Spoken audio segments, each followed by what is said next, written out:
펠로폰네소스 전쟁사는요,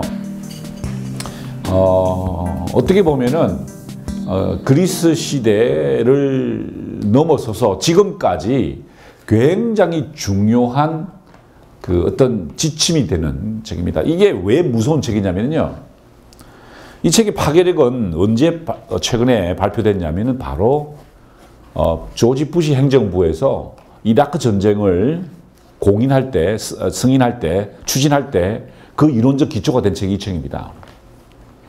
무슨 말이냐면은 지금 현재 정치에서, 국제 정치에서 이 책에서 나와 있던 그 내용이 전쟁의 당위성과 필요성을 역설하는 교과서로 사용됐다는 것입니다. 시카고 대학에 레오 스트라우스라는 학자가 있는데요. 그 학자가 사실은 이 조지 부시 대통령의 그 외교정책, 지금 뭐 미국 외교정책을 지배하고 있죠. 그 사람이 어떤 공부를 하냐? 바로 이런 공부를 하는 겁니다. 투키드에서. 나중에 제가 설명을 드릴 겁니다. 어느 부분에서 미국의 제국의 논리가 이게 드러났는지에 대해서 한번 여러분이 잘 한번 보시면서 생각을 해 보시기 바랍니다.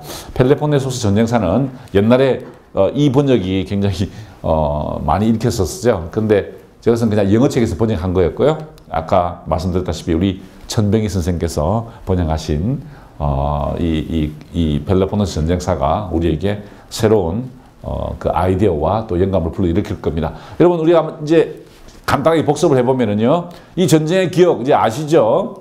헥토르하고 아킬레우스가 싸우는 장면을 통해서 이 그리스 사람들은 영웅의 모습을 생각을 했습니다. 그죠? 영웅들이 어떻게 살아갔냐. 그때 우리 이 헥토르가 죽기 전에 했던 독백 기억나시죠? 네. 창을 팍 뚫는데 창이 탁 튀어나갔어요. 아킬레우스 이 창을 뚫을 수가 없잖아요. 그죠? 탁 튀어나오니까 이제 결국 죽게 되는 거예요. 그러면서 이렇게 이야기하죠. 아, 이제 나에게도 죽음이 닥쳐오는구나. 나는 이제 죽을 운명이구나. 모든 인간은 필멸한다는 게 호메로스의 주장이었죠. 우리의 이해도 그렇지 않습니까? 그러면서 하지만 이렇게 이야기죠. 그러나 나는 헛되이 죽지 않으리라. 후대 사람들이 내 이름을 기억할 때까지 나는 명성을 위해, 나의 레거시를 위해 싸우리라. 하여튼 그 유명한 이야기, 그리고 이 영웅의 분노 이야기를 통해서 이 그리스 사람들은 이 영웅의 모습을 통해 이 전쟁의 역사를 통해서 영웅을 생각했다는 거죠. 트로이 전쟁과 페르시아 전쟁이었습니다. 아마 우리가 페르시아 전쟁 이야기는 기억이 나실 겁니다. 그죠? 페르시아 전쟁. 지난 시간에 공부했던 헤로도토스의 역사가 바로 그 페르시아 전쟁을 담고 있고, 이것이 트로이 전쟁이고 돌아가는 이야기, 그리고 이게 지난번에 공부했던 페르시아 전쟁 이야기였다는 것이 기억이 나실 겁니다. 크세스의 전쟁이었죠. 예. 그러니까 이 두 번의 전쟁은 어떻습니까? 한 번은 저 멀리 트로이라는 곳에서 일어난 전쟁이고, 두 번째 전쟁은 저 페르시아라는 데서 이 크세스가 60만 대군을 이끌고 들어왔던 그 전쟁에 대한 기억을 가지고 있었다는 거죠. 자, 한번 또 복습해 볼까요? 490년에 어디를 쳤죠? 보시는 것처럼 마라톤 얘기를 쳤죠. 그 다음에 480년에 테르모필라에, 그리고 살라미스에서 세 번의 큰 전투가 일어났었습니다. 그때마다 이 아테네와 스파르타 연합군이 이 거대한 군대를, 페르시아의 군대를 물리치게 됐죠. 아테네 인근에 있던 인근에 있던 마라톤, 이 마라톤에서 처음으로 아테네 사람들이 용감하게 이 마라톤에서 페르시아와 대적하면서, 이 유명한 구절이죠. 그때까지 헬라스인들은 페르시아인이라는 말만 들어도 주눅이 들었었다는 겁니다.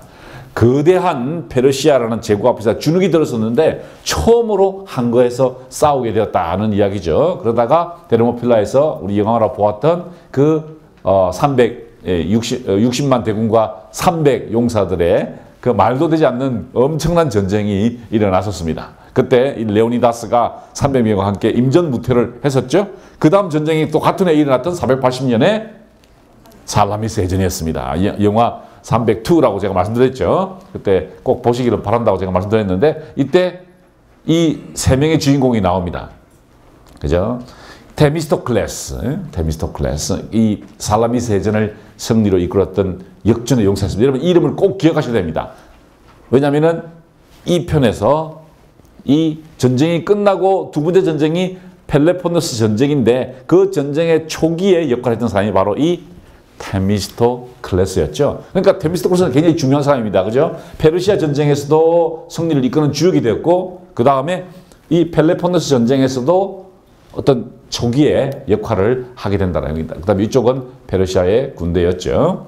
바로 이 사람이 영화에서 테미스토클레스라는 이름으로 나오는데 이 그리스를 위기에서 구했을 뿐만 아니라 중요한 정책을 펼치게 됩니다. 여러분이 오늘 그 정책에 대해서 한번 토론해 보실 텐데요.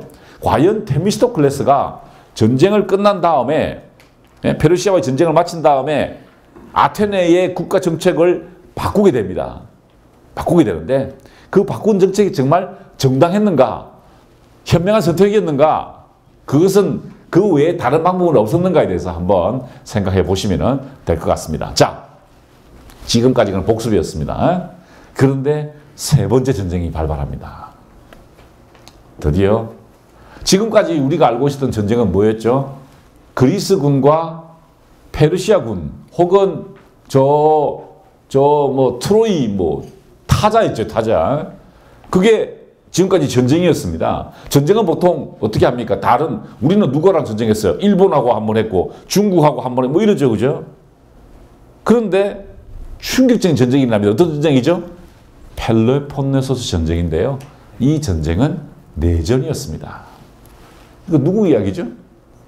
우리 이야기 아닙니까, 이거? 그죠? 우리 이야기예요. 우리하고 똑같아요. 자, 보십시오. 지금까지 우리는 중국하고 병자호란을 한번 하고, 임진왜란을 한번 했어요. 그래서, 저건 쪽발이구나. 이렇게 생각했다는 거예요. 마찬가지 그 사람들도, 야, 페르시아, 저놈들, 야, 저 무시무시한 놈들인데 우리가 한번 붙었지.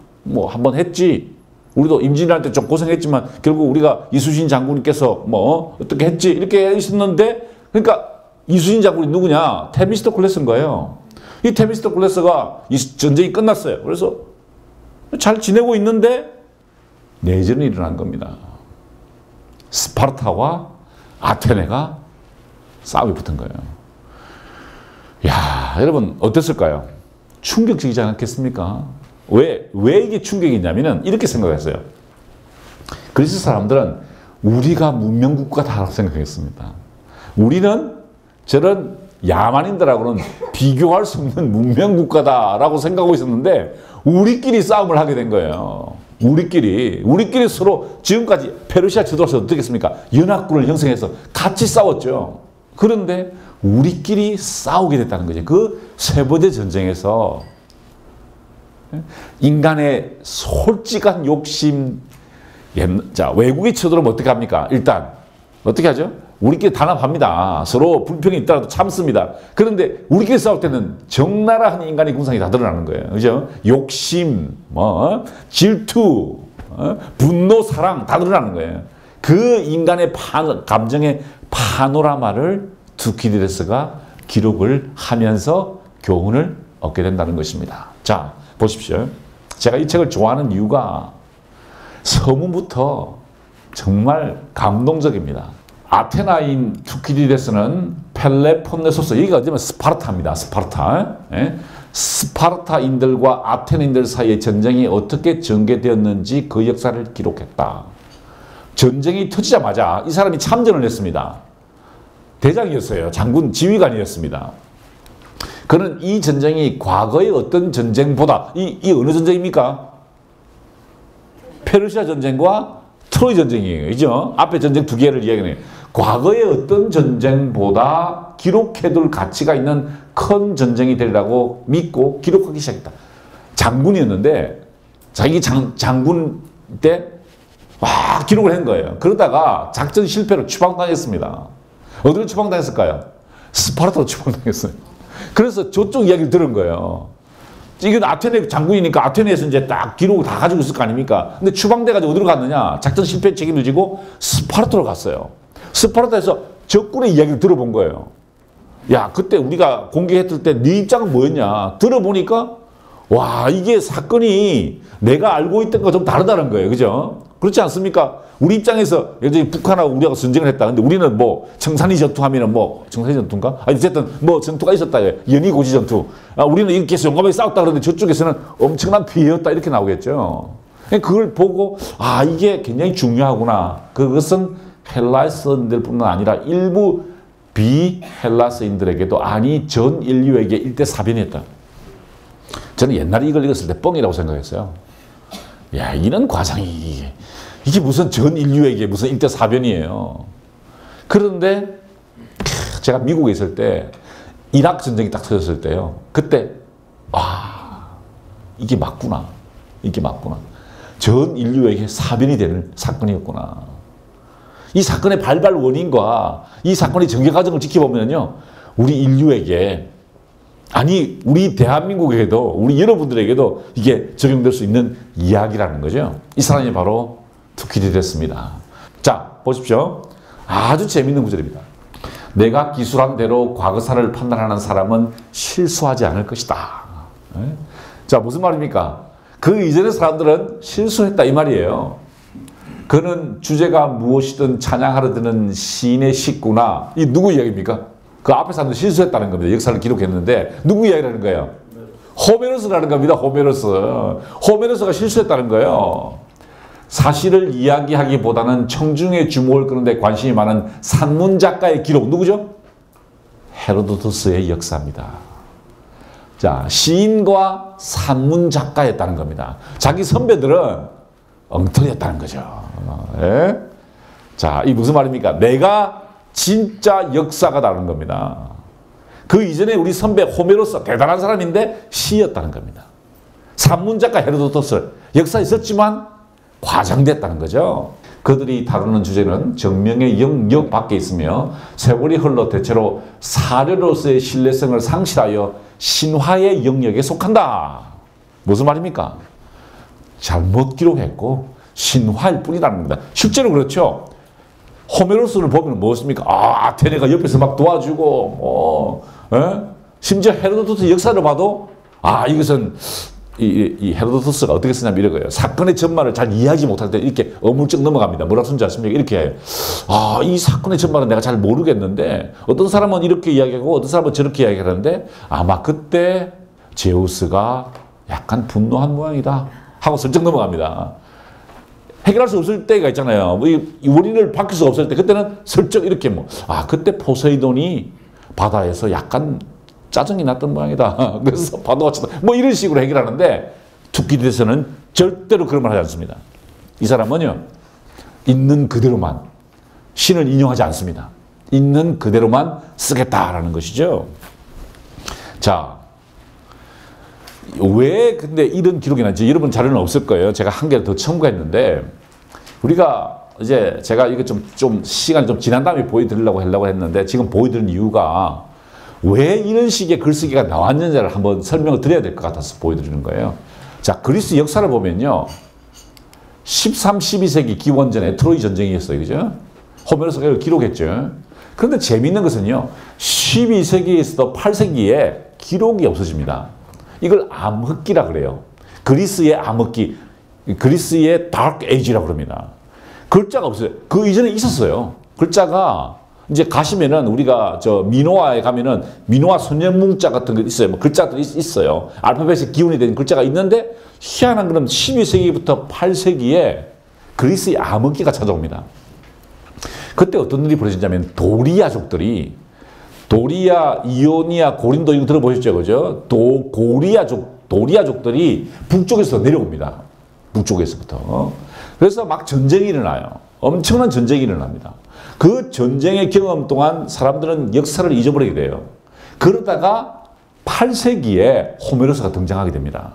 8세기에. 그러면서 이 호메로스의 글을 보면은 이 아킬레우스와 헥토라가 찌르고 죽이고 난리치죠. 그죠? 왜 그런 얘기가 했을까요? 바로 이 그리스 암흑기의 기억을 반추하고 있는 거예요. 그 사이에 있었던 그 투쟁의 이야기를 기록을 한 겁니다. 그 다음에 헤로도토스가 역사를 통해서 영웅의 모습을 약간 그려갔어요. 그러다가 지금 우리가 읽고 있는 이 책, 이 펠로폰네소 전쟁사는 투키디데스죠. 기원전 5세기입니다. 어떤 시대죠? 인간의 시대였다는 겁니다. 인간의 시대. 신화의 시대가 끝이 났다는 겁니다. 영웅들의 시대도 끝이 났어요. 이제는 인간의 시대. 그래서 아주 인간적인 기록들이 남게 되었습니다. 자, 트로이 전쟁과 페르시아의 전쟁은 비헬라스인들과의 전쟁이었다는 거죠. 헬라스 사람들 아닙니다. 그리스 사람들 아니죠. 근데 그리스 암흑기를 거치면 이 영웅시대가 기록이 됐습니다. 그래서 보십시오. 아킬레우스의 그 발이 빠른 아킬레우스 한 번도 패배를 하지 못하는 그 신체적 이게 막 드러나는 거예요. 그래서 그 암흑기의 어떤 그 신체적 어떤 그 요구, 이런 용맹, 이런 것들을 강조했다는 것입니다. 그런데 이 펠레폰네소스의 전쟁사를 기록했던 타키디데스부터 무엇이 중요하냐면은 신체적인 탁월함이 아니라 사회적 탁월함, 사회적 타협, 기능, 그 다음에 이데올로기, 협력, 공동체성 이런 것들이 드러나기 시작했다는 것입니다. 그래서 이 책이 왜 중요하냐면은 그 이전의 영웅시대나 신화의 시대에 있었던 어떤 인간의 개인적인 어떤 탁월함보다는 이제부터는 사회적인 탁월함이 문제가 되기 시작한다는 것입니다. 여기서 뭐가 중요할까요? 리더십이 중요한 겁니다.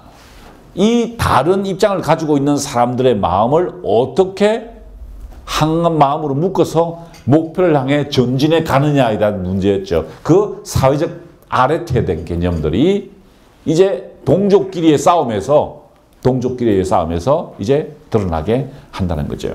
자, 이 사회적 아르테의 핵심이 뭐냐?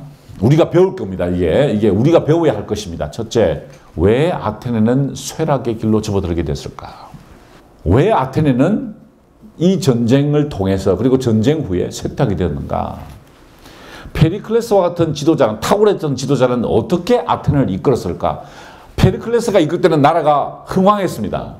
그러다가 페리클레스가 죽고 난 다음에 나라가 쇠락하게 되죠. 페리클레스가 죽고 난 다음에 무슨 일이 벌어졌을까? 뭘 밝히는 겁니까? 아테네라는 나라가, 아니 한 국가가, 아니 한 조직이 어떻게 사회적 아르테를 발휘해서 잘 유지되었다가 잘 못 될 수 있냐는 겁니다. 그때 페리클레스라는 인물이 어떤 역할을 했는가, 그것을 보는 거예요. 자, 이름이 두 개 나왔습니다. 그죠? 아까 테미스토클레스가 나왔죠? 그 다음에 페리클레스가 나왔습니다. 사실 이 책의 주인공은 페리클레스입니다. 하지만 초기에는 이 테미스토클레스가 나오게 되죠. 자, 제가 지난번에 보여드린 것 같은데 한 번 더 볼까요? 자, 다시 한 번 더 복습을 해봅시다. 페르시아 전쟁과 펠레폰네소스 전쟁입니다. 그러니까 기원전 5세기는 전쟁의 시기였습니다. 요 중간기가 그리스의 황금기였습니다. 참 재밌죠? 한 위기가 끝나고 그 다음에 평화기가 찾아온다는 겁니다. 그러니까 혼란의 시기가 지난 다음에 그 다음에 평화기가 온다는 거죠. 자, 그때 페르시아 전쟁을 기록했던 사람이 헤로도토스입니다.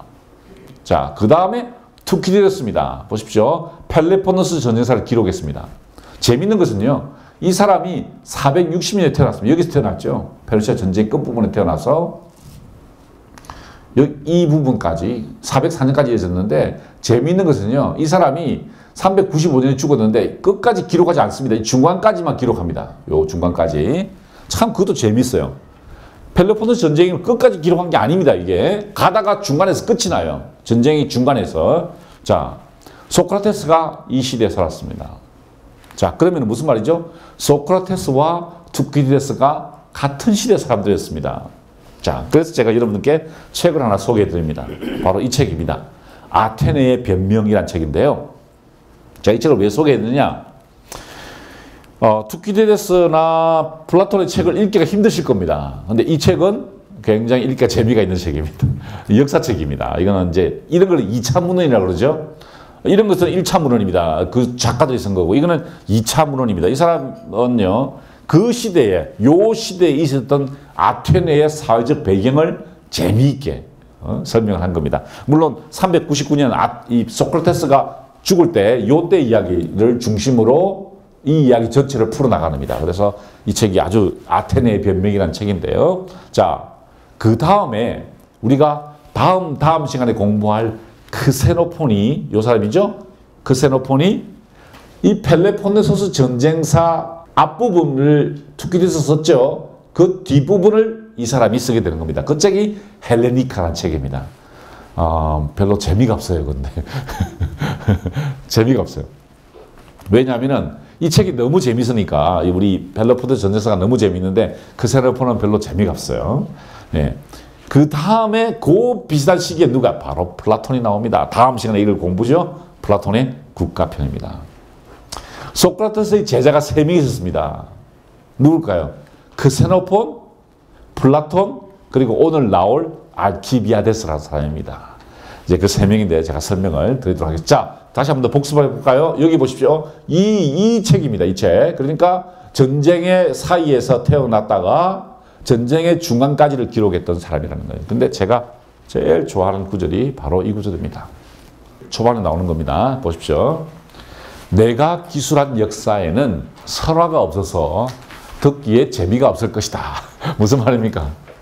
내 책은 재미있는 이야기 별로 없다는 거예요. 왜? 사실대로만 이야기했다는 거예요. 보통 뭐 그리스 신화 이야기도 하고 제우스가 어떻고 뭐 헤라가 어떻고 이런 얘기 재미있는데 내 책에는 설화가 없다. 그러나 과거사에 관해 그리고 인간 본성에 따라 언젠가는 비슷한 형태로 반복될 미래사에 관해 명확한 진리를 알고 싶어하는 사람 내 역사 기술을 유용하게 여길 것이다. 나는 그것으로 만족한다. 무슨 말입니까? 역사는 반복된다는 겁니다. 그렇죠? 우리 한국도 그리스하고 똑같은 일을 겪지 않습니까? 내전을 경험하잖아요. 반복된다는 겁니다. 사람이 인생을 살아가면서 비슷한 일이 반복되는. 여러분 인문학의 목적이 뭘까요? 효용이 뭘까요? 바로 여기를 보는 겁니다. 반복된다는 거죠. 사람이 사랑하고 미워하고 분노하고 기뻐하고 행복하고 비슷합니다. 그리스 시대나 지금이나 오히려 그 시대가 더 명징했어요. 진짜로 명징합니다. 왜냐하면 다른 주위에 그게 없기 때문에 훨씬 더 그리스 사람들이 우리보다 더 민감하게 사랑하고 민감하게 분노하고 민감하게 질투하고 그래요. 근데 그걸 보면은 우리의 삶을 이해할 수 있다는 거죠. 그래서 이 책은 대중의 취미에 영합하여 일회용 들을 걸로 쓴 것이 아니라 연구 장수용으로 쓴 것이다. 이야, 여러분 이거 진짜 무서운 말 아닙니까? 이 책은요, 한 번 읽고 버리는 책이 아니라는 거예요. 무슨 말입니까? 연구 장수용이라는 겁니다. 인류가 계속해서 읽어야 할 책이라는 거죠. 나는 그렇게 썼다는 겁니다. 이 투키디데스가 그런 책을 썼다는 거죠. 그러니까 각오가 남달랐겠죠. 그죠? 그래서 근데 솔직히 여러분 생각해 봅시다.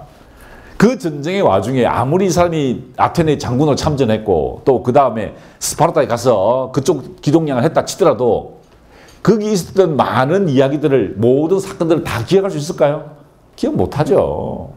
불가능합니다.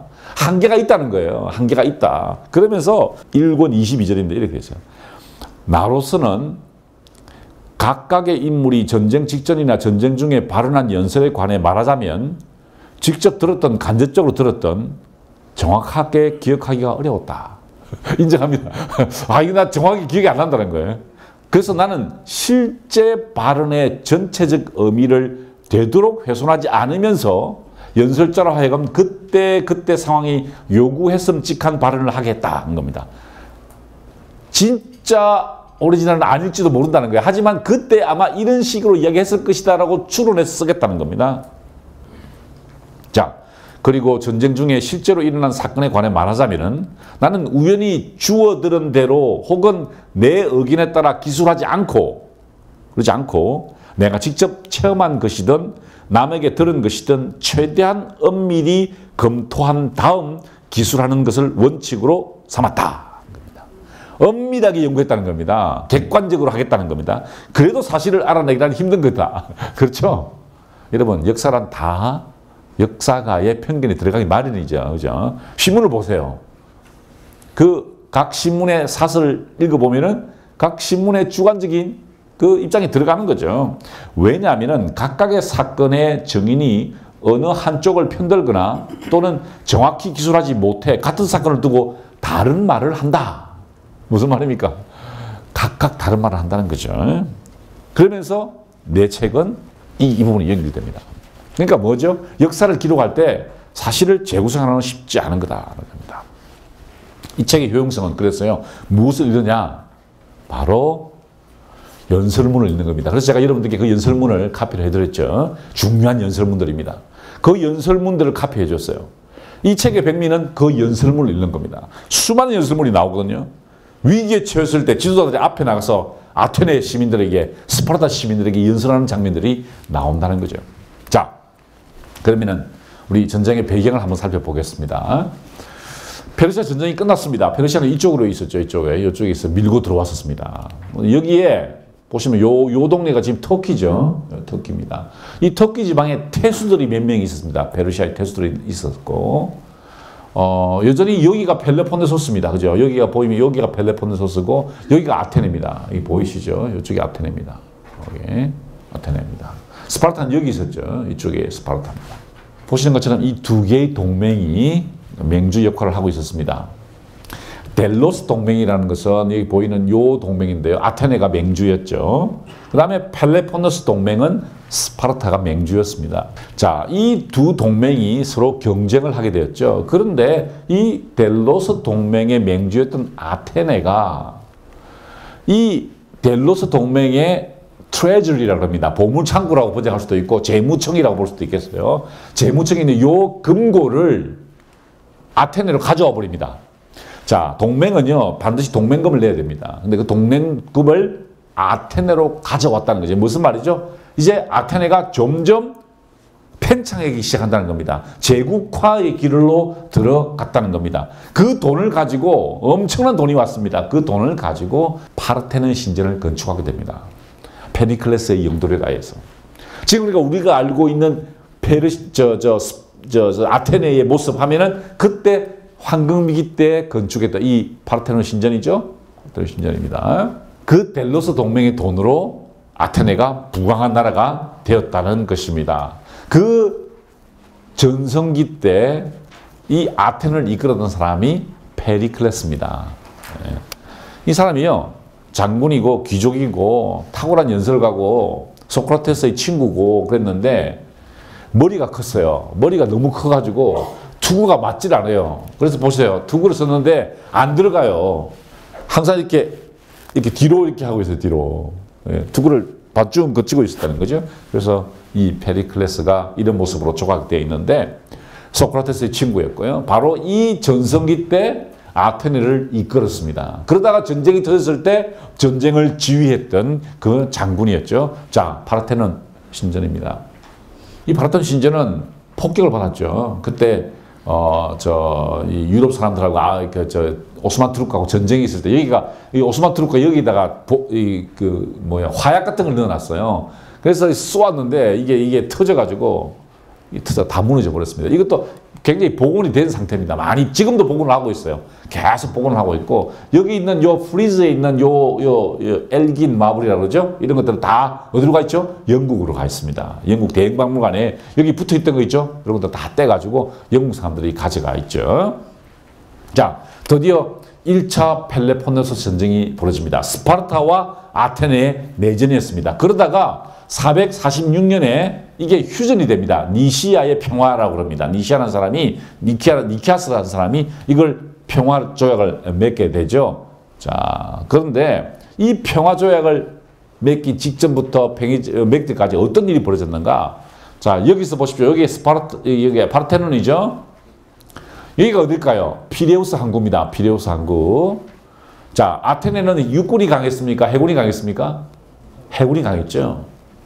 어떤 작전을 쓸까요? 스파르타가 쳐들어왔다. 육군이 강하죠. 스파르타는. 쳐들어와서 어떻게 합니까? 빨리 신속하게 배를 타야 됩니다. 배를 타려면 어떻게 돼요?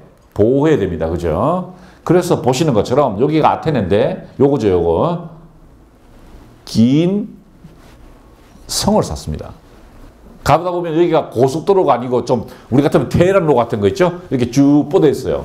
그게 왜 생겼느냐? 바로 그때 요 459년에 만들었던 요 장벽 때문에 그렇다는 겁니다. 요걸 그대로 지하철 노선으로 썼어요. 지하철 노선으로. 그래서 여기서부터 여기까지 가는 지하철이 있습니다. 지하철. 지상철이죠. 조금 밑으로 들어갔다가 올라와서 지상철로 쭉 갑니다. 그 다음에 그 위로는 고속도로가 펼쳐져 있어요. 고속도로가 좀 큰 도로가 이렇게 쭉 펼쳐져. 왜 생겼느냐? 그때 이걸 막았기 때문에 그런 거죠. 참 작전이 좋죠. 어떻게 작전했을까요? 쳐들어오면은 배를 타고 스파르타를 치는 겁니다.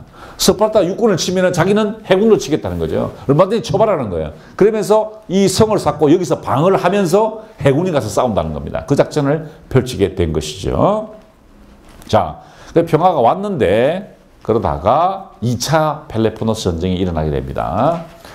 중간 지역이 고린도와 메가라입니다. 메가라 중간 지역이, 그러니까 스파르타와 아테네 사이에 있는 데가 고린도입니다. 이게 바로 고린도 해협입니다. 이 고린도 해협은요, 이 바다를 연결하기 위해서 해협을 깎았습니다. 이게 깎아가지고 배가 지나갑니다. 이쪽으로. 이제 절경입니다.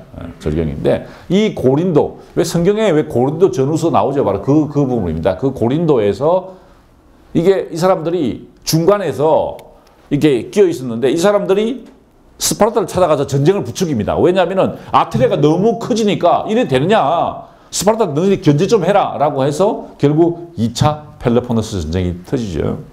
그 전쟁을 주도하는 사람이 바로 페리클레스입니다.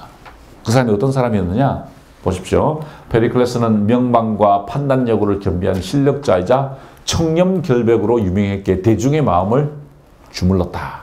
자, 당시 민주국가죠. 민주국가의 특징이 뭐냐? 데모고거든. 데모가, 그러니까 민중들이 정치를 좌우하게 되죠. 지도자를 좌우하게 됩니다. 그런데 이 사람은 대중이 그를 인도한 것이 아니라 그가 대중을 이끌었다. 야, 여러분, 이거 굉장히 독특한 거죠. 왜? 민주체에서는 민중이 주인인데 페리클레스는 민중을 이끌었다라는 것이죠. 그는 대중에게 아첨할 필요가 없었다. 그는 높은 명망을 누리고 있어서 대중에게 화를 내며 그들이 한 말을 반박할 수 있었다. 지도자가 이래야 되는 거죠. 대중들이 요구하더라도 그게 맞지 않으면 틀렸다라고 얘기할 수 있어야 되는 거죠. 보통 근데 어떻게 됩니까? 타협하게 되죠. 타협하게 됩니다. 아, 그래. 너희들이 원하는 게 선이다라고 따라가게 된다는 거죠. 하지만 페리클레스는 잘못된 것이면 잘못했다라고 얘기했다는 것입니다. 그는 대중이 지나칠 만큼 자신을 과신하면 충격적인 발언으로 그를 불안케 만들어주고 낙담하는 것을 보면 그들에게 자신감을 회복시켜 주었다. 자, 여러분, 지도자라는 사람들이 어느 사람들입니까? 리더가 누구죠? 우쭐댈 때 그들을 경계하고요, 낙심해질 때 사기를 붙어주는 역할이라는 겁니다. 페리클레스가 그 역할을 했다는 거죠. 사람들이 너무 기고만장했을 때는 그러지 마라. 근데 의기소침했을 때는 힘내라, 용기 내라 하는 게 지도자였다는 것이 바로 그 페리클레스가 그 지도자의 모습을 전형적으로 보여주었다는 것입니다. 그런데 이 사람이 병으로 죽게 됩니다. 흑사병이 돌아요. 패스트균이 돌아가지고요, 전염병이 돌아서 갑자기 죽게 됩니다. 그때부터 아테네는 급격하게 쇠락의 길로 접어들게 된다라는 게 페리클레스의 이 운명에 대한 이야기였습니다. 자, 페리클레스는 아테네의 시민들의 치열한 반대가 있었습니다. 왜? 전쟁하지 말자 그러는 거예요. 아테네 시민들로서는 이렇게 생각했습니다. 아니, 왜 전쟁을 하려고 하느냐. 그냥 전쟁하지 말고 왜 전쟁을 안 하려고 했냐면 다른 이유가 국제 평화 때문에 한 게 아닙니다. 자기 자식이 희생당할 것 같았어요. 혹은 자기가 짓던 농사가 망칠 것 같으니까 전쟁하지 말자고 그랬어요. 그때 페리클레스가 용감하게 전쟁을 지휘하고 제가 그 연설문을 여러분들에게 읽어보시라고 보내드렸습니다. 전쟁은 많은 기억을 남겼죠. 근데 그 전쟁의 기억 가운데서, 그 엄청난 시련 가운데서 우리가, 아니 먼저 투키디데스가 무엇을 생각을 했고 그 다음에 우리는 여기서 무엇을 배울 것인가를 한번 생각을 해보자는 것입니다. 자, 배경에 대해서 질문하실 분 있으십니까?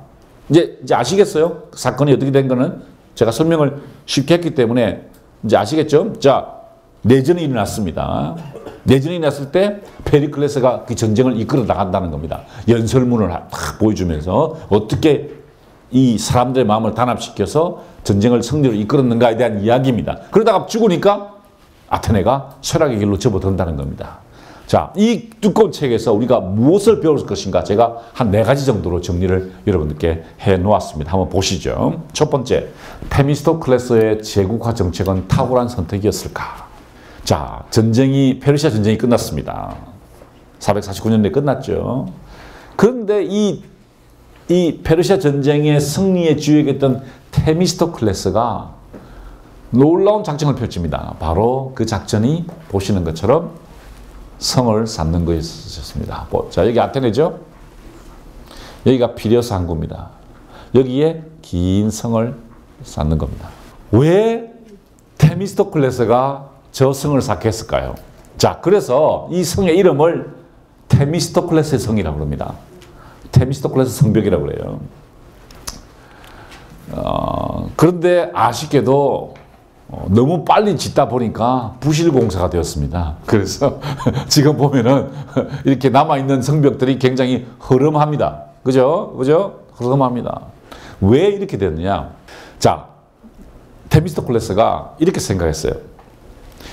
아테네가 한번 크세르크세스에 공격을 당했죠. 살라미스에서 이겼지만 아테네는 붙었지 않습니까? 그래서 다시는 이런 일이 않기 위해서는 아테네를 요새화해야 되겠다. 요새화. 그래서 어떻게 요새화할까 생각하니까 해군이 있는 곳으로 성벽을 쌓아서 만약에 적이 쳐들어와도 방어할 수 있는 시간을 벌면서 신속하게 이동할 수 있는 길을 만들자라고 정책을 펼쳤습니다. 그런데 누가 반대할까요? 스파르타가 반대합니다. 왜? 우리는 운명 공동체인데 그리스라는 운명 공동체에 너희만 살라고 성명을 쌓는 거냐? 그리고 이거 우리를 견제하는 게 아니냐라고 불평을 터뜨리게 되었죠. 그래서 이 고린도의 사절들이 아까 중간에 있었다고 그랬죠. 이 사람들이 찾아가서 스파르타인들을 경멸하는 쪽으로 이야기를 시작합니다. 이게 책에도 아주 길게 설명이 됐어요. 제가 그걸 읽으라고 여러분께 보내드렸는데 뭐라고 그러냐면 이렇게 얘기합니다. 당신들 스파르타 인간들 잘못했다는 거예요. 당신들이 지금 그 스파르타 동맹의 책임을 완수하지 않고 있으니까 아테네가 너무 강대지지 않느냐 이렇게 이야기합니다. 고린도인들이 항의하는 거죠. 그 책임은 여러분에게 있습니다. 여러분이 누굴까요? 스파르타입니다. 여러분은 페르시아 전쟁이 끝난 뒤 아테네인들이 자신의 도시를 요새화하는 것을 허용했고 나중에는 긴 성벽 쌓는 것을 허용했습니다. 예? 제국하기로 들어섰다는 거예요. 그걸 막지 않았다는 겁니다. 그러면서 아주 경멸적인 이야기를 합니다. 아테네인들은 진취적이며 계획을 세우고 계획한 것을 실행하는데 아주 민첩합니다. 그러나 여러분은 보수적이고 창의력이 부족하며 행동함에도 목표를 달성하지 못합니다. 야, 이거 완전히 뭐 너희들은 바보다 이거랑 똑같은 이야기야, 그죠? 너희들은 보수적이고 창의적이지도 않다는 거예요. 근데 아테네인들은 아주 창의적이고 아주 진취적이라는 겁니다. 반면 아테네인들은 자신의 몸을 자기 것이 아닌 양 나라를 위해 초계같이 버리지만 자신의 지성은 나라에 유익한 일을 하게 자기 것으로 가꿉니다. 이게 뭡니까? 플라톤이에요. 플라톤. 그죠? 플라톤이라는 사람은 지성을 나라에 바친다는 겁니다. 국가가 이상적인 국가가 뭔지를 고민하는데 너희들은 그런 거 안 한다는 거죠. 여러분의 생활 방식은 아테네를 견주면 시대에 뒤떨어졌습니다. 뭡니까? 전쟁하자는 거예요. 전쟁하자. 그러니까 이 아테네 스파르타 사람들이 발끈했습니다. 그래서 야 이거 안 되겠구나. 그래서 사절을 보냈어요. 너 와라. 아테네 여러분 와라. 누가 왔을까요? 테미스토클레스가 옵니다. 아테네 사람들 이렇게 얘기합니다. 내가 갈 테니까 너희들 빨리 공사해라. 빨리. 빨리 지어라. 예? 그래놓고 가요. 가가지고 스파르타 사람들이 막 질책을 할 거 아닙니까? 왜 성벽 쌓냐 그랬더니 아 지금 내가 배가 아파서 조금 이따 이야기하자고. 시간 끌기를 하는 겁니다. 계속 시간. 아 내가 오늘 몸이 아파서 회의를 못하겠다고 조금만 기다리라고. 그 다음에 좀 nom난 가가지고 이렇게 아직 대표단이 아직 안 왔다니까 대표단하고 좀 커뮤니케이션 해야 되니까 조금 기다려달라. 시간을 끕니다. 그러면서 계속 편지를 써요. 뭐라고? 빨리 공사하라는 겁니다. 그러다가 부실공사가 되었죠. 그래서 어디까지 쌓았냐? 사람 키까지만 쌓았습니다. 사람 키까지만. 그거라도 빨리 쌓으라는 거야. 그래야만 우리가 스파르타의 공격을 견딜 수 있다는 겁니다. 뭡니까? 제국화 정책을 쓰기 시작했다는 거죠. 그랬더니 그 회의장에 아테네 사절단이 있었습니다. 그 아테네 사절단이 와서 연설을 합니다. 스파르타 사람들 앞에서 왜 우리가 그렇게 할 수밖에 없었는가? 자, 대단한 명문장입니다. 보십시오. 우리가 제국을 획득한 것은 우리가 제국으로 아테네 제국으로 나간 것은 폭력에 의해서가 아니라 여러분이 페르시아군의 잔존부대에 맞서 끝까지 싸우려 하지 않자 동맹국들이 자진해서 찾아와서 우리들로 자신들의 지도자가 되어달라고 부탁했기 때문입니다. 이거예요. 우리가 되고 싶어서 한 게 아니에요. 너희들이 원했지 않냐는 거예요. 내가 이 지역의 맹주가 되어야 너희들이 살기 때문에 너희들이 나한테 부탁한 거 아니냐. 에? 그리고 일단 그들의 지도자가 되고 보니, 내가 지도자가 되고 보니 우리는 제국을 현재 상태로 확장하지 않을 수 없었다. 우선 첫째로 두려움이, 다음에는 체면이 끝으로 우리 자신의 이익이 그렇도록 하도록 만들었다는 겁니다. 자, 여러분 어떻습니까? 우리가 제국이 되고 난 보니 제국은 확장의 논리에서 존재한다는 겁니다. 기업도 그렇지 않나요? 자, 잘 되면은 종업원을 더 고용해야 됩니다. 종업원을 더 고용하면은 더 월급을 주고 모티베이션을 시켜야 되기 때문에 계속 확장을 하지 않으면 망한다는 거예요. 근데 그 확장의 이유가 뭐냐 보니까 첫 번째는 두려움이. 왜? 저기 친구가 하면 어떡하냐는 거죠. 우리가 망하면 어떡하냐는 겁니다. 두 번째, 체면이. 야, 내가 점점 커져요. 점점 조직이 커집니다. 그럼 어떻게 될까? 내가 체면이 있어야 돼. 체면이. 그죠? 마지막에 이익이 우리를 그렇게 만들었습니다. 적나라한 이야기죠. 우리가 주어진 제국을 받아들인 체면, 두려움, 이익이라는 세 가지 강력한 힘에 제압되어 제국을 포기하지 않고 오히려 유지하고자 하는 것은 결코 놀라운 일도 아니고 인간 본성에 어긋나는 짓도 아닙니다. 다 그렇게 한다는 겁니다. 우리도 그렇게 한다는 거죠. 그런 짓은 우리가 처음 시작한 것도 아니고 약자가 강자에게 종속되어야 한다는 것은 만고불변의 진실입니다. 미국이 이라크 전쟁을 시작할 때 논리였습니다. 이게 우리는 제국이라는 겁니다. 우리는 세계 경제를 이끌어 가야 하고, 그래서 오일이 필요하고, 오일이 필요하기 때문에 이 전쟁은 정당화된다는 겁니다. 이렇게 하는 것은 두려움이, 체면이, 이익이 우리를 그렇게 했는데 이것은 우리만 한 게 아니라는 겁니다. 모든 제국은 그렇게 한다는 겁니다. 그리고 강자는 약자에게 지배권을 갖는다는 거죠. 약자는 강자에게 종속된다는 겁니다. 왜 조용하세요? 어떻게 생각하시냐고요? 굉장히 중요한 이야기죠. 어떻게 보면은요, 기분 나쁜 이야기죠. 그죠? 예? 씁쓸하죠? 근데 우리가 만약에 강자라면 어떨까요? 우리가 만약에 제국이라면 어떨까요? 우리가 만약에 중국이라면 어떨까요? 우리가 만약에 미국이라면 어떨까요? 당연한 거예요. 당연한 거예요. 아테네는 당연한 거라는 거예요. 지금 우리나라에게 필요한 것은요, 우리나라에 필요한 것은 제국의 경험입니다. 참 가슴 아픈 이야기지만 이 제국의 경험이 없어요. 우리는 제국을 통치해 본 경험이 없습니다. 우리는 그냥 제국의 통치를 받거나 그 저항해 본 경험은 있어요. 근데 우리가 진짜 제국을 통치해 본 경험 없잖아요. 그죠? 없습니다. 우리는 당했기만 했지 해보진 않았어요. 그게 우리 민족의 우수한 점이다라고 말한다면은 오케이. 그렇게 해서 위로가 된다면은 위로를 받으라는 거예요. 그런데 필요한 것은 제국의 경험입니다. 아테네는 그 제국의 경험. 자, 제가 아까 뭐라고 그랬습니까? 이게 전 인류에게 영향을 미칠 것이다라고 했는데 그 말이 무슨 말이죠? 지금도 영향을 미친다는 겁니다. 이런 논리를 쫙 내세웠습니다. 누구의 논리일까요? 테미스토클레스의 논리였습니다. 자, 여러분 이 테미스토클레스의 논리를 받아들일 것이냐고요. 저는 이렇게 생각했어요. 제 느낌이 이렇습니다. 이건 제 해석이에요. 이걸 다 읽으면 기분이 나쁩니다. 그죠? 우리는 제국의 경험이 없기 때문에 기분이 나빠요. 그래서 야, 이것이 우리 같은 사람은 약자인데 맨날 당해야 되냐? 그러니까 너 논리 내가 죽어야 되냐? 그러면 어떻게 돼요? 만약에 이 책을 쓴 사람이 테미스토클레스를 싫어했다. 이 책이 잘못됐다 그러면 어떻게 될까요? 테미스토클레스를 비난했겠죠. 그런데 이 사람에 대해서 평가를 한번 볼까요? 테미스토클레스는 미리 준비하거나 학습을 통해 익히는 일 없이 타고난 지능만으로 잠시 숙고해보고는 당면 과제를 정확하게 파악했다. 먼 미래를 언제나 가장 정확하게 예측했다. 그는 어떤 일을 하든지 완전히 설명할 수 있었고 자신의 전문 분야가 아니라도 적절한 판단을 내릴 수 있었으며 무엇보다 아직 드러나지 않는 미래에 가능한 이익과 손실을 어느 누구보다 잘 예견할 수 있었다. 한마디로 그는 타고난 재능과 신속한 대응으로 필요할 때 필요한 조치를 취하는데 타의 추종을 불허했다. 그는 미래를 예측하는데 탁월했다는 겁니다. 이익과 손실을 다 계산했다는 거예요. 자기 전문 분야도 아닌데 저는 원자력에 대해서 아무것도 모르는데 가서 그 문제를 딱 파악하고 해결할 수 있는 능력이 있었다는 겁니다. 테미스토클레스는 위대한 인물이었다는 겁니다. 어떻게 생각하십니까? 이 확장 정책을 썼던 테미스토클레스.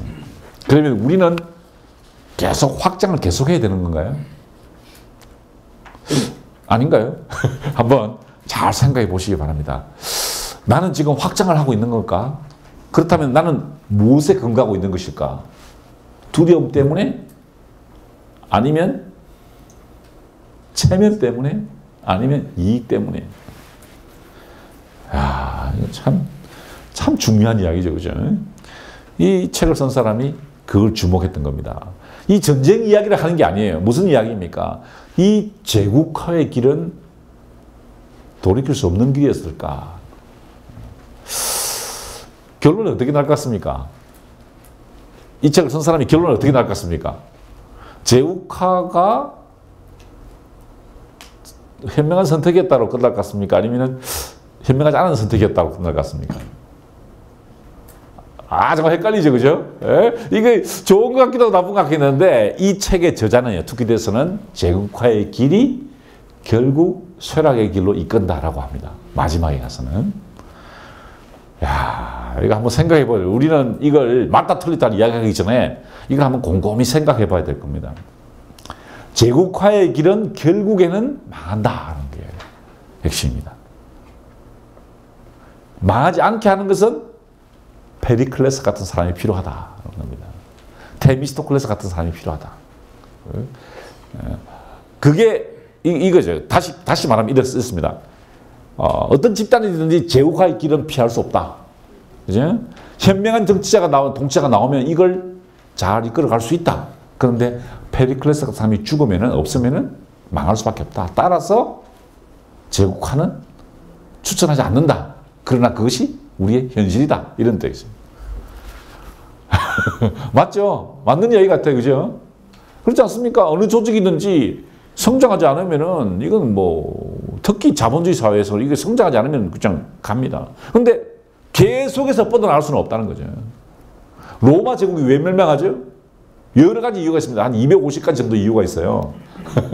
그런데 결국에는 제국화의 속도에 의해서 결국 제국화가 쇠락에 접어든다는 것들이 다시 반복이 됩니다. 그렇다면은 이 페리클레스가 어떤 인물이었을까? 그의 리더십의 핵심은 무엇이었을까? 우리는 그에게서 무엇을 배워야 할까를 생각해 봐야 되겠죠. 자, 제국화의 길이 확장이 피할 수 없는 운명이라 그러면은 비록 그것이 마지막에는 쇠락의 길로 접어들지만 그것을 쇠락하지 않도록 그것이 정해진 운명이지만 그 운명을 연장시키기 위해서는 페리클레스 같은 사람이 필요하고 여러분이 그런 사람이 되어야 되는데 그렇다면 페리클레스는 어떤 사람이었느냐? 사람들의 반대와 그 다음에 질책, 원망을 무릅쓰고 용감하게 앞에 서서 연설하는 사람이었다는 것입니다. 사람들이 어떻게 합니까? 전부 다 반대합니다. 보십시오. 질타를 하죠. 그런데 페리클레스가 연설을 합니다. 제가 여러분께 나눠드린 그 연설문이죠. 천천히 한번 읽어보십시오. 정말 기가 막힌 그 상황에서 어떻게 이런 식으로 이야기할 수 있을까? 감동하지 않을 수 없는데요. 이렇게 이야기합니다. 사람들이 막 화를 내면서 전쟁하지 말자, 그냥 포기하자 그러죠. 스파르타에 그냥 포기하자 그럽니다. 그때 이렇게 이야기하죠. 여러분이 양보하면 그들은 여러분이 겁이 나서 양보하는 줄 알고 당장 더 큰 요구를 해올 것입니다. 맞죠? 강자가요 약자한테 좀 해달라 그러면 예 하면 또 더 큰 걸 요구한다는 거예요. 계속 요구할 거라는 겁니다. 그러나 여러분이 단호하게 거절하면 그들도 여러분을 대등하게 대하는 것이 좋다는 것을 알게 될 것입니다. 전쟁을 계속하자면 부가 축적되어 있어야지 분담금 인상만으로 그 비용을 충당할 수 있다. 이 페리클레스가 얼마나 현명한 사람이냐면은 전쟁 비용을 계산했습니다. 전쟁 비용. 예를 들어 적이 5만 명이 쳐들어왔을 때 우리가 2만 명이 필요하다. 그죠? 그러면 2만 명을 10년 동안 동원하는데 돈이 얼마나 필요할까 계산해 보니까 아테네는 충분하다는 겁니다. 왜 충분하죠? 보물창고를 아테네에 옮겨와 있었거든요. 70만 달란톤인가의 돈을 가지고 있다는 게 확보됐어요. 예산이 충분한 겁니다. 그런데 스파르타의 첩자를 보내보니까 돈이 없다는 겁니다. 왜 돈이 없느냐? 결국 스파르타도 동맹군들에게 원조를 받아서 전쟁을 할 수밖에 없다는 거예요. 그래서 장기전으로 가면 이긴다는 겁니다. 절대로 먼저 공격하지 말자. 수비를 하자는 겁니다. 수비만. 그러면서 시간을 끌자는 거예요. 그러면 저쪽이 전쟁 돈이 없기 때문에 우리가 이길 거다라고 계산을 하는 겁니다. 야, 진짜 치밀한 계산을 한 거죠. 우리가 먼저 전쟁을 시작하지 않겠지만 먼저 공격을 하면 대항할 것이라고 보여줍시다. 우리 선조들은 페르시아인들을 대항할 때 운보다는 지혜를, 힘보다는 용기로 물리치지 않았습니까? 라고 했을 때 사람들이 뭐라 했을까요? 와! 했겠죠. 예? 와! 페리클레스 만세! 자, 생각해 보라는 겁니다. 우리가 굴복하면 또 다른 요구를 할 거고, 근데 우리는 돈이 더 많다는 거예요. 전쟁 자금이 충분하다는 겁니다. 그러니까 싸우자. 그 대신 공격을 하지 말자. 기다리자는 겁니다. 기다리면 저것들이 왔다 갔다 하면 돈 들 거 아닙니까? 월급 줘야죠. 그때는 다 돈을 줘야 되니까. 결국 우리가 이긴다는 거죠.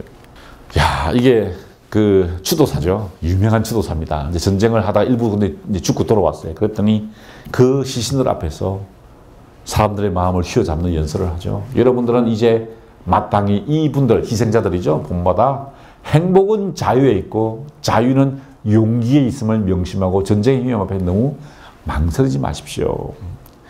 이 페르시아 전쟁을 마친 다음에 이 그리스 사람들은요, 자유가 진정한 그리스의 정신이라고 보았습니다. 우리는 노예처럼 살지 않겠다는 거였죠. 자긍심을 가진 사람들에게 희망을 품고 용감하게 싸우다가 자신도 모르게 죽는 것보다 자신의 비겁함을 말미암아 굴욕을 당하는 것이 더 고통스러운 보입니다. 용감히 싸우자라고 격려를 했던 것이죠. 그러면서 이런 이야기를 합니다. 아마 제일 명문장일 텐데요. 여러분들이 꼭 페리클레스를 통해서 배워야 할 것들이 바로 이 부분입니다. 여러분은 내게 화를 내지만 나는 이런 사람이라는 겁니다. 나는 무엇이 필요한지를 아는 식견이 있다는 겁니다. 내가 뭐가 문제인지를 안다는 겁니다. 두 번째, 본 것을 설명할 수 있는 능력이 있다는 겁니다. 커뮤니케이션 할 수 있다는 겁니다. 그죠? 어떤 사태의 문제를 파악하고 내가 그것을 커뮤니케이션 한다는 겁니다. 세 번째, 나는 조국을 사랑한다는 겁니다. 나는 이 조직을, 이 기관을, 이 협회를, 이 대학을, 이 회사를 사랑한다는 겁니다. 이 나라를 사랑한다는 거죠. 네 번째, 돈에 초연한 사람이다. 리더십이 네 가지가 나왔습니다. 그죠? 첫 번째, 뭡니까? 나는 식견이 있다는 겁니다. 식견. 사태의 핵심을 파악할 수 있는 능력이 있고, 그것을 커뮤니케이션 할 수 있고, 조직을 사랑하고, 돈에 초연했다는 겁니다. 여러분, 페리클레스가 왜 위대한 인물이었느냐? 왜 아테네 사람들을 좌지우지했느냐? 이 네 가지를 가지고 있었다는 거죠. 식견과 소통 역량과 사랑과 조국을 사랑하는 마음, 조직을 사랑하는 마음, 그리고 초연했다는 겁니다. 개인적인 욕심에 초연했다. 자, 그게 보십시오. 만약에 식견이 있으나 설명할 수 없는 사람은 생각이 없는 것이라는 겁니다. 그죠? 알고 있으면 뭐합니까? 그걸 커뮤니케이션 할 수 있어야 되죠. 이 둘을 가져서도 애국심이 없다면 공동체를 위하지 않을 것입니다. 여기서 공동체의 아래태가 나오죠. 공동체의 탁월함입니다. 개인적인 탁월함보다 공동체적인 탁월함이 중요하다는 겁니다. 조국을 사랑하는 마음. 그리고 자기 이익을 위하여, 뇌물에 약하다면 자기 이익을 위하여 모든 것을 버릴 겁니다. 그러니 나의 자질을 믿고 전쟁을 하자는 나의 권고를 받아들이십시오. 나는 이런 사람이라는 거예요. 나를 믿고 따라오면 된다는 겁니다. 자, 리더십이 뭘까요? 리더십은 리더의 모습을 드러내는 겁니다. 그죠? 그 리더의 모습을 보면서 사람들이 자발적으로 따라가는 게 리더십이죠. 억지로 따라가는 게 아니라, 야, 저 사람을 따라가면 되는구나 라는 확신이 서면은 그게 리더십이죠. 페리클레스가 그걸 보여줬다는 것입니다. 여러분에게 필요한 리더의 덕목입니다.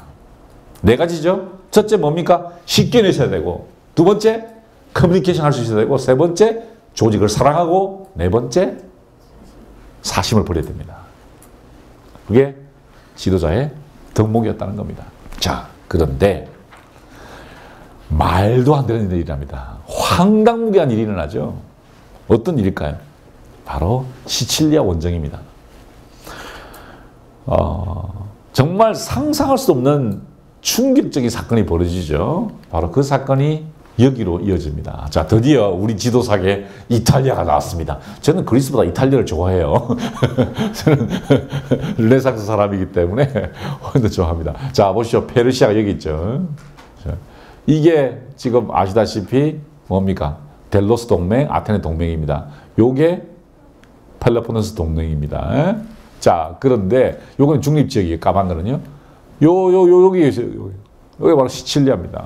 참 재밌죠. 장화 끝에 있는 요겁니다. 이 아테네 사람들이 생뚱맞게 여기 있죠. 아테네가 생뚱맞게 스파르타와 이렇게 싸우다가 여기를 치러 들어간다는 거예요. 왜 이런 쓸데없는 짓을 하는 걸까요? 우리는 살다 보면 실수를 하게 되죠. 실수의 이유를 쫙 생각해 보면 쓸데없는 짓을 하는 거예요. 우리가 왜 우리가 이런 쓸데없는 일을 해가지고 문제를 일으키냐는 거예요. 우리 삶에서 이런 돌발적인 요소가 왜 생기느냐는 겁니다. 그런데 그러시죠? 야, 이건 내가 진짜 안 했으면 좋았을 텐데. 따지고 보면 안 해도 되는 일을 내가 해요. 아테네도 그랬다는 거예요. 쓸데없는 일을 합니다. 아니, 이 전쟁에 싸우면 되지. 여기가 왜 중요했을까요? 바로 여기 보이는 세게스타와 셀리누스의 갈등 때문에 그렇습니다. 보십시오. 여기가 세게스타라는 곳인데 여기 있는 사람들이 아테네 유민들입니다. 자, 다시 한번 지도를 볼까요? 왜 이 시칠리아가 중요했냐면은 여기가요 평원지대입니다. 평원. 특히 이 중앙 부분 있죠. 여기가 완전 평원입니다. 뭐가 나올까요? 밀이 나왔습니다. 밀이 많이 나왔어요. 자, 아테네는 가보시면은 땅이 없어요. 밀을 생산할 수가 없습니다. 빵 먹어야 되죠. 어디서 나올까요? 세 군데서 나왔습니다. 여기서 흑해요 부분이죠. 여기서 나오든가 아니면 여기서 나오든가 아니면 이집트에서 나왔습니다. 이 세 군데가 밀이 나오는 데입니다. 그러니까 여기서 밀이 나와야 되기 때문에 그래야 빵을 먹었기 때문에 여기 있는 유민들이 이쪽으로 많이 갔습니다. 유민들 이민 간 거죠. 이민. 그 당시 로마는 저 위에 있었는데 아직까지 소국이었습니다. 로마는 그 당시에 조그마한 부족 국가였습니다. 나중에 우리가 공부를 하게 되겠죠. 조그만 부족 국가였죠. 여기가 뭐 무주공산이었죠. 그러니까 거기에 막 이민을 갔는데 여기 사람들이 누구냐면 아테네 유민들입니다. 아테네 사람들. 그런데 여기는 누구냐? 스파르타 사람들. 여기에 스파르타 사람들. 셀리누스. 여기. 여기는 아테네 출신들이 이민자들이 있고 여기는 스파르타 이민들이 있어요. 둘이 전쟁이 벌어졌어요.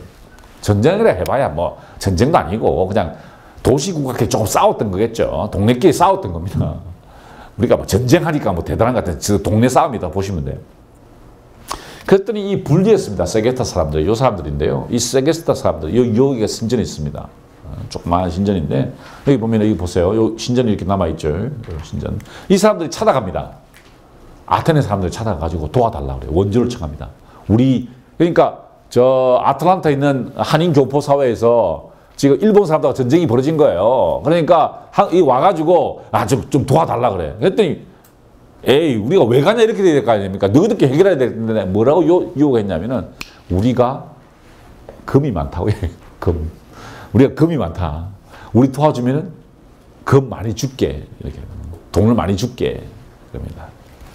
저기 누구냐 그랬더니 저건 별로 없다는 게 이게 이제 세게스타인데요. 요게 셀리누스입니다. 보세요. 요게 뭡니까? 이게 큰 신전이 크죠, 그죠? 아까보다 훨씬 더 강대한 국가. 여기는 스파르타 유민들입니다. 스파르타 유민들이 별거 없다. 자, 그러면은 정세를 판단해서 전쟁을 안 해야 되겠죠. 여기가 바로 그 스파르타 유민들이 살았던 셀리누스, 지금의 아그리젠토입니다. 전쟁을 하자 그럴까요? 전쟁하지 말자 그럴까요? 전쟁을 안 하는 게 좋습니다. 그죠? 안 하는 게 좋은데 요 인간이 그 전쟁을 부추깁니다. 알키비아데스입니다. 드디어 세 번째 제자가 나왔죠. 소크라테스 세 번째 제자입니다. 알키비아데스가 나왔습니다. 여기 알키비아데스입니다. 이 사람이 니키아스죠. 니키아스. 이 두 사람이 그 전쟁의 책임자로 임명이 됩니다. 그런데 이 니키아스는 노련한 장군이었어요. 전쟁의 경험이 많습니다. 지금은 페르클레스 죽고 난 다음에 아주 전쟁의 경험이 많습니다. 그런데 이 인간이 워낙 말을 잘합니다. 누구의 제자라고요? 소크라테스 제자예요. 잘생겼어요. 말로는 뭘 못하는 게 없어. 그래서 설득을 해가지고 전쟁을 하자고 설득이고 자기가 장군으로 임명됩니다. 공동장군입니다. 원래 두 명의 장군이 파견되거든요. 그랬더니 이 니케아스가 이렇게 연설합니다. 이 자리에 장군으로 선출된 것을 좋아하며 무엇보다 장군이 되기는 아직 젊은 딸, 이 아주 젊은 딸, 24살인가 밖에 안 됐어요. 아주 젊은 애였어요. 페리클레스의 조카였습니다. 그죠? 페리클레스의 조카니까 대단한 가문이죠. 원정을 가야 한다고 사조하는 자가 있다면 그가 자신이 먹이는 경주마 때문에 사람들에게 경탄받기를 원하면 얘가요. 말 타는 걸 좋아했습니다. 올림픽 게임에 나가 이기고요. 말 타는 거 좋아하고 잘생기고 말 잘하고 똑똑하고 귀족 가문이었다는 거죠.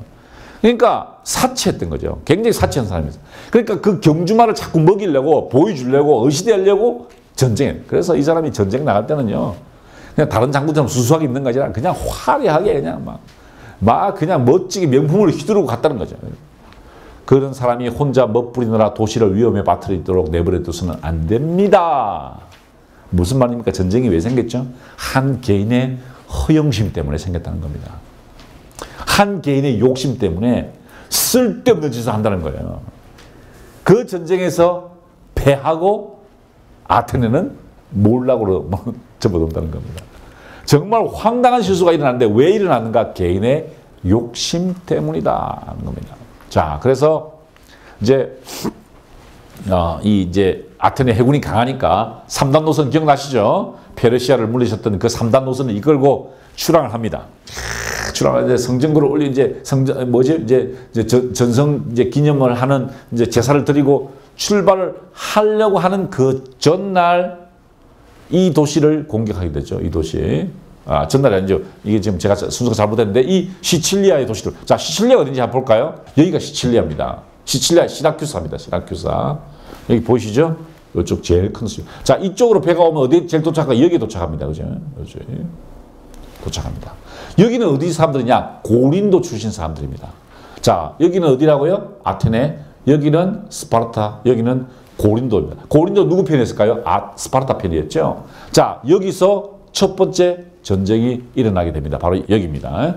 여기 보시면은 이 시라큐사에 큰 신전이 있습니다. 아마 아테네에 있는 그리스 밖에 있는 그리스 신전 중에 제일 클 겁니다. 거대한 신전이 바닷가가 보입니다. 정말 기가 막힌 그런 경치를 자랑하죠.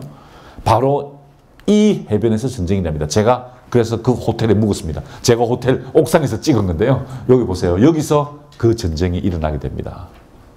누가 이길까요? 시라큐사가 이깁니다.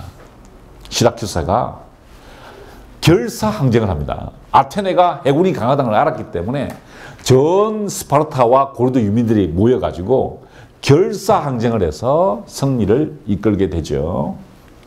자, 여기서 시라큐사에서 그 전쟁이 일어났습니다. 졌어요. 아테네가 당황했습니다. 니케아스가 엄청 당황하게 됩니다. 그래서 작전을 잘못 씁니다. 어떻게 쓰느냐? 배를 버려라. 배가 자꾸 불타니까 배를 버리고 육지로 들어갑니다. 육지로 들어가서 어디까지 가려고 했을까요? 바로 자기 아테네 유민들이 있는 셀리누스까지 가려고, 저 세게스타까지 가려고 육로로 행군을 시작합니다. 바보 같은 짓이었죠. 왜 바보 같은 짓이었습니까? 육군은 누가 강하죠? 스파르타 편이 훨씬 강합니다. 그래서 괜히 살려고 바다에서 육지로 뛰어들었다가 이까지 가서 여기서 죽게 됩니다. 니시아가 여기서 암살당하게 되죠. 전멸합니다. 한 명도 남기지 않고 전멸합니다. 이 사건은 이번 전체를 통틀어서, 아니 내가 보기에 기록에 남은 헬라스 역사 전체를 통해서 가장 중요한 사건으로, 이긴 자들에게는 가장 빛나는 승리였지만 패자들에게는 비할 데 없는 재앙이었다. 아테네인들은 모든 데서 완패했고 그들의 고통은 엄청났다. 뭡니까? 쇠락의 길로 접어든다는 거죠. 패배를 인정하게 됩니다. 결국 스파르타가 이기게 되죠. 전쟁이 끝나는 겁니다. 이런 황당한 실수가 왜 일어났냐는 겁니다. 왜 쓸데없이 저 먼 데 가가지고 전멸을 당하냐는 거죠. 한 개인의 욕심 때문이었다는 거죠. 자, 마지막입니다. 알키비아데스가 나옵니다. 아테네가 멸망한 게 누구 때문이죠? 이 사람 때문입니다. 그 사람 때문에. 누구의 제자예요? 소크라테스의 제자예요.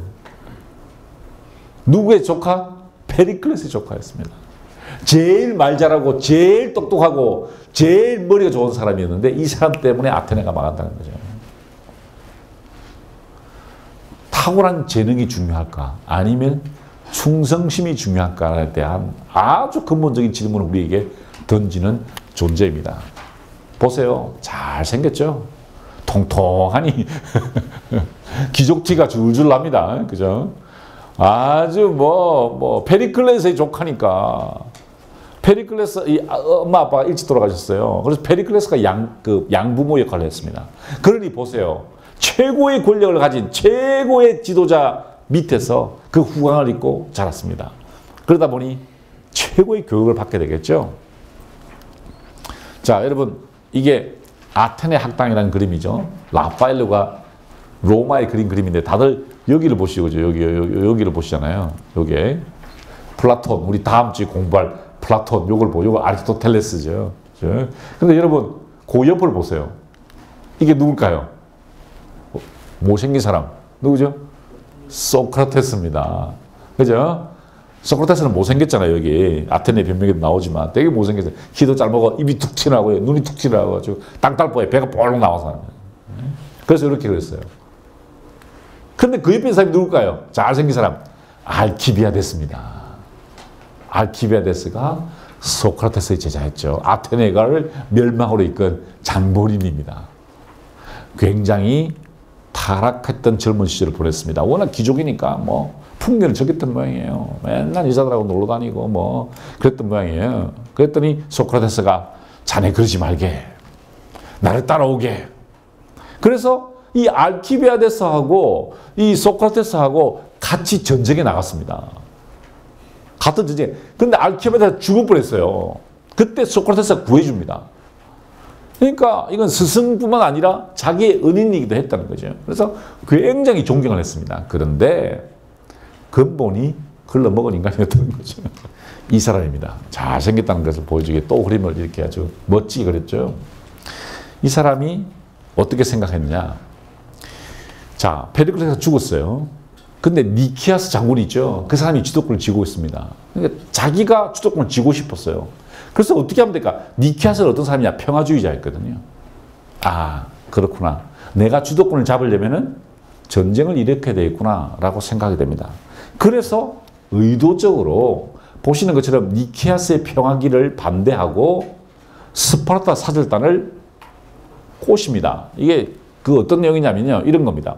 간단한 내용은 이런 거예요. 스파르타 대표단이 찾아왔습니다. 전쟁할까 말까를 논의하기 위해서 왔어요. 근데 스파르타 사실 전쟁하고 싶지 않았습니다. 그런데 이 알키비아데스가 어떻게 이야기하냐면은 민회가 열리기 전날 스파르타의 대표단을 만납니다. 몰래 만나가지고 거짓말을 하도록 시킵니다. 그래야 너희들이 전쟁을 하지 않는다라고 거짓말을 하라는 거예요. 그러면 내가 그 말을 지지해주면은 이게 전쟁이 안 일어날 거다라고 거짓말을 하도록 유도합니다. 그리고 그날 이제 스파르타 사람들은 순진하게 민회 앞에서 전쟁을 거짓말을 했어요. 그때 알키비아데스 싹 나와가지고 뭐라고 하냐면은 거짓말이다 그러는 거예요. 너 거짓말이지. 그러니까 민의 사람들이 뭐라고 그럴까요? 이 나쁜 놈들이 거짓말 하는구나. 이 진짜 믿을 수 없는 놈들이 다 전쟁을 해야 되겠구나 라고 유도하는 거예요. 이런 걸 뭐라 그러죠? 이 흑색선전이라고 그러나요? 하여튼 선거전에서 왜 네거티브 하는 거 있잖아요. 하여튼 그런 전략을 딱 써가지고 주민들을 발끈하게 만들어서 적대감을 부추기는 거예요. 그래서 민의의 분위기가 전쟁을 해야 되겠다라고 분위기를 바꾸는 겁니다. 그래서 아까 두 명의 니키아스하고 둘이가 장군으로 인정된다 그랬죠. 그랬더니 연로한 장군이 이놈 요거 위험하다 요거 공명심에 날뛴다 이거 전쟁을 자기 이익을 위해서 일으킨다라고 이야기했어요. 그런데 이 사람은 능력은 아주 뛰어났다는 거죠. 그런데 황당한 사건이 벌어집니다. 어떤 사건이 벌어지냐? 둘이가 장군으로 임명됐어요. 출항하기 전날 밤에 헤르메스, 여러분 헤르메스 아시죠? 헤르메스 어떤 신이죠? 전령이죠, 전령, 그죠? 그리고 엘레우스 이게 종교인데요. 그 비의 종교입니다. 그리스 비의 종교의 수호신입니다. 그런데 이 전쟁을 하러 시칠리아로 떠나기 전날 밤에 모든 에르메스 신전의 남건이 파손됩니다.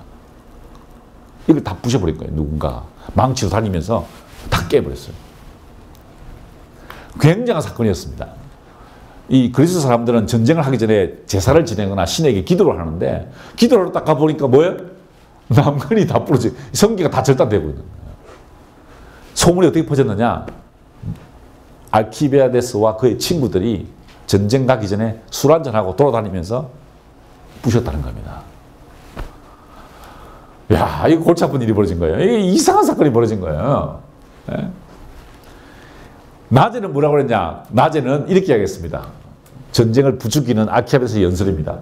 도시가 가만히 있으면 저절로 질이 떨어지고 그 기술도 낡아버리는데 계속해서 전쟁을 하다 보면 전쟁의 경험이 축적되어 말이 아닌 행동으로 자신을 지키는 데 익숙해질 것이라는 걸 명심하십시오. 무슨 말입니까? 전쟁해야 된다는 겁니다. 낮에는. 페리클레스와 똑같은 논리예요. 근데 페리클레스는 나라를 사랑하는 마음이었는데 이 사람은 자기를 사랑했어요. 그죠? 똑같은 논리인데도 불구하고 아테네 시민들을 전쟁하지 않으면 게을러진다는 겁니다. 사실 맞는 이야기예요. 그죠? 전쟁을 계속 시켜야 됩니다. 계속 시켜야 사람들이 부지런해지고 위기의식을 느끼고 그래서 뭐 어느 회사는 뭐 계속 위기다 위기다 위기다 계속 그래야 돼. 그런데 목적이 달랐다는 거예요. 이 사람은 자신의 이익을 위해서 그렇게 했다는 겁니다. 그런데 그 밤에는 저런 사건이 벌어졌어요. 그래서 아테네 민회에서 체포를 해가지고 감옥에 가둘까 하다가 어떻게 합니까? 지금 전쟁에 나가는 출항하기 아침인데 일단 보냅니다. 재판은 골석 재판을 하겠다. 그리고 내보냅니다. 그래서 이 알키비아데스가 니케아스 장군과 함께 부대를 이끌고 갑니다. 한참 가다가 거의 시칠라에 다 왔을 때 골석 재판이 진행됐는데요. 다시 소환해 오라는 겁니다. 다시 소환해 오라. 이거 심각한 문제니까 소환해야 되겠다. 라고 하니까 도망갑니다. 보시는 것처럼 체포단이 도착하자 도주해서 누구 편이 되느냐? 스파르타 편이 됩니다. 이야, 여러분 뭡니까? 아테네 장군이 적의 참모가 되는 겁니다. 그래서 배신 때린 거죠. 보십시오. 알키비아데스는 스파르타인들에게 데켈레이아라는 곳을 요새를 만들어라. 어디냐면 아테네 인근입니다. 그게 또 요새를 너희들로 만들어라는 겁니다.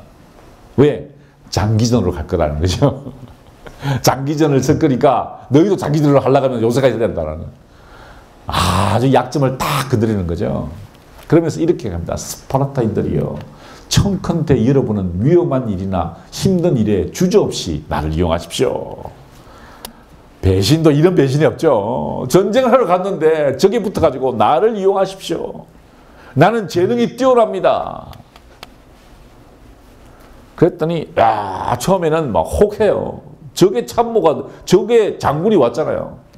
그런데 이 인간이 또 거기서 열심히 하면 될 텐데 누구를 건드리냐? 왕의 아내를 건드립니다. 아기스 2세의 여왕, 왕비를 건드려서 임신을 시킵니다. 재능이 워낙 출중하니까 네?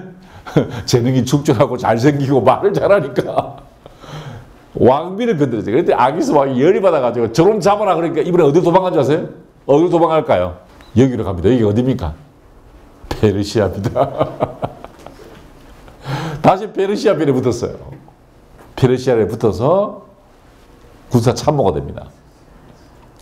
재능이 아주 뛰어난데 이놈이 배신 때리고 이번에는 아예 페르시아 편에 붙었어요.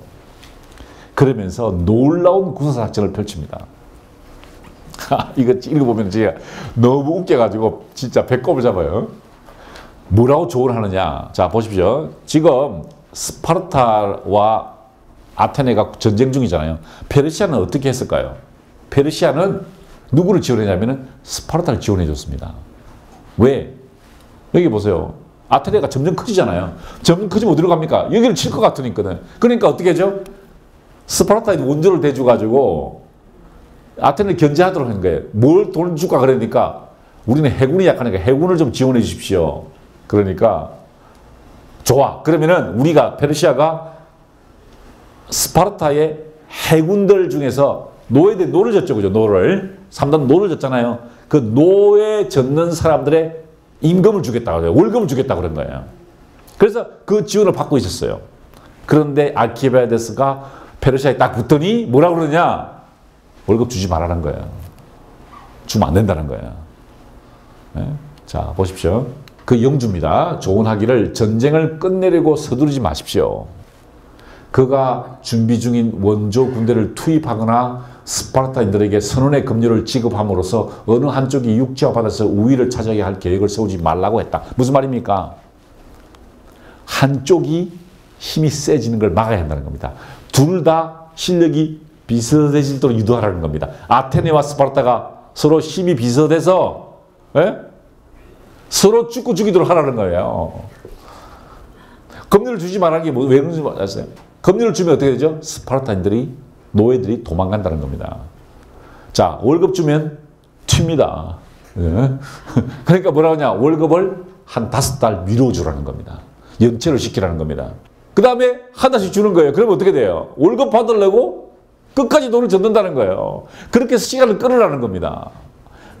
왜 그래야 되냐? 그래야 힘이 균등해져야 된다는 거죠. 두 세력이 각각 독자적인 세력권을 갖게 하는 편이 낫습니다. 그렇게 되면 대왕은 그중 한 세력이 말썽을 부릴 경우에 그에 맞서 다른 세력을 불러줬습니다. 자, 힘을 균등하게 유지해가지고 이쪽이 세지면 요 편을 만들고 여기 세지면 요 편을 우리 편을 만들어라는 거예요. 진짜 기가 막힌 군사작전이죠. 대왕은 위험을 무릅쓰지 않고 헬라스인들 저희들끼리 싸우다가 지치게 만드는 것이 더 경제적입니다. 이야, 머리가 좋죠. 뭐 배신을 때린 게 문제죠. 충성심이 약하지만 재능은 아주 뛰어나다는 거죠.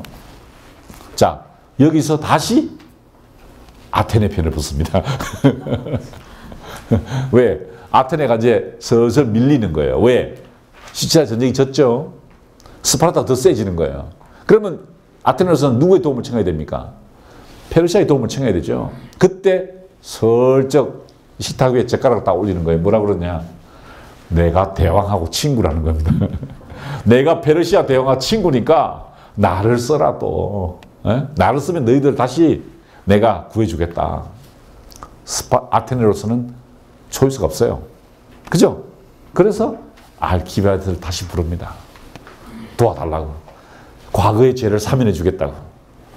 다시 돌아옵니다. 의기양양하게 돌아오는 거죠. 다시 돌아와서 전쟁을 이끌어 갔다가 죽게 됩니다.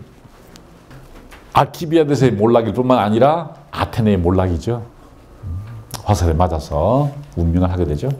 이것이 끝이라는 겁니다. 자, 여러분, 제가 오늘 여러분들께 이 4가지 화두를 던집니다. 첫 번째, 테미스토클레스의 제국화 정책 어떻게 생각하십니까? 피할 수 없는 선택이었을까요?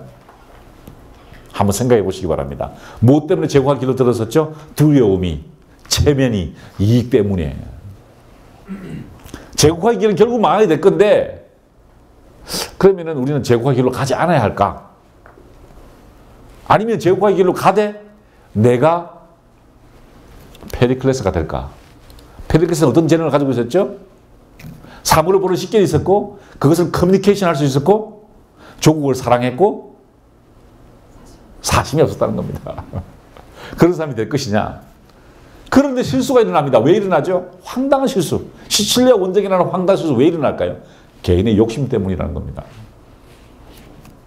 자, 그 개인의 욕심을 부추긴 인물이 누구였죠? 알키비아데스였습니다. 이 알키비아데스는 대단한 재능을 가지고 판단력과 연설력에서 아무도 그를 따라갈 수 없어요. 잘생기기까지 했습니다. 그런데 충성심이 약했다는 거죠. 재능을 살 것인가? 충성심을 살 것인가? 여러분이 항상 고민하는 부분이죠. 재능이 뛰어난 인재를 쓸 것인가? 아니면 충성심이 뛰어난 것을 재능도 뛰어나고 충성심도 뛰어난 사람을 찾겠다.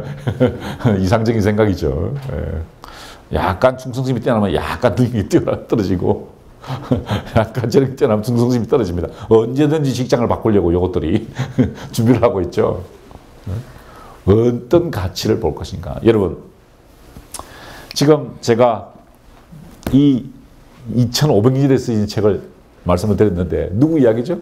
우리가 지금 당면하고 있는 이야기죠. 우리가 늘 고민하는 문제입니다. 어떻게 하면 우리는 좋은 지도자가 될까? 어떻게 하면 우리 조직을 잘 이끌어갈까?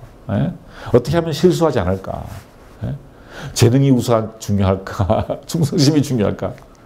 이게 역사의 힘입니다. 우리들의 여행입니다. 우리들의 여행. 그 여행에 어떻게 보면은 가장 심각한 부분이 바로 이 부분입니다. 제가 이 책을 읽으면서 울었다는 이게 말씀이 무슨 의미인지 제가 다음 시간에 설명을 드립니다. 이상적인 국가. 자, 플라톤이 무슨 생각했을까요? 아테네가 망해갑니다. 예? 아테네가 문을 닫고 있어요. 어떻게 하면 이 나라가 다시 살아갈 수 있을까? 그리고 그 나라를 이끌어갈 지도자를 어떻게 만들어갈까? 이겁니다. 이 누구 고민일까요? 저의 고민입니다. 제가 대학에서 학생들을 가르치죠. 어떻게 이 아이들을 가르칠까? 저의 고민입니다. 저의 고민. 지난 시간에 제가 지난주죠. 지난주죠. 그러니까 중간고사를 끝나고 제가 학생들 앞에서 반성문을 발표를 했습니다. 반성문. 다시는 내가 너희들을 그런 식으로 지난 10년 동안 가르친 방식으로 가르치지 않겠다. 플라톤의 국가래에 나와 있던 이야기를 가지고 제가 설명을 했습니다. 동굴에 갇혀있는 죄수들을 구출하기 위해서 이데아를 발견하고도 다시 지하 세계로 내려갔던 그 지혜를 가졌던 사람처럼 여러분도 나는 그렇게 가르치고 싶다라고 제가 이야기를 했는데 바로 그 내용이 이 책에 담겨 있습니다. 나라가 위기에 처했을 때 그 나라를 구하기 위해서 그리고 그 나라를 구할 사람들을 어떻게 교육시킬까에 대한 고민을 담고 있는 책 국가입니다. 여러분, 플라톤입니다. 이런 얘기가 있죠. 서양 철학사는 플라톤 철학의 각주다. 서양은 플라톤이라는 겁니다. 자, 제가 르네상스 공부했는데 르네상스가 뭐죠? 르네상스죠? 르네상스입니다. 재탄생입니다. 뭐가 재탄생되는 거죠? 이게 재탄생이에요. 이게. 그러니까 여러분, 어떻게 보면 우리 공부 과정 중에서 제일 어려운 부분일 겁니다. 왜? 철학입니다. 철학. 이런 얘기는 재밌잖아요. 막 전쟁도 있고. 이거는 문장이 무지 많을 겁니다.